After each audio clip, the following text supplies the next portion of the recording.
মামা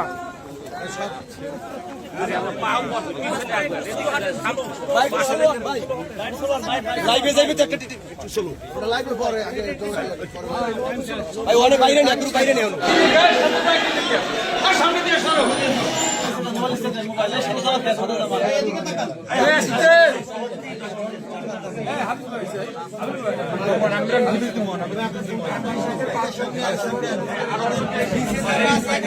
সামনে রাউন্ড সাইডে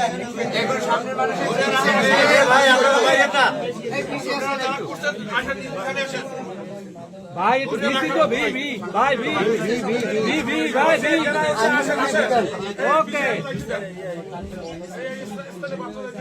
একটু পিছে আসেন যাদের হইছে একটু সবকিছু না ছাড়েন না জমা এখানে দিয়ে দুটোর উপরে থাকলে দুটো মানুষের জায়গা দেখানোর জন্য বা বাইরে হ্যান্ড দিয়ে আর কেউ আছে কিনা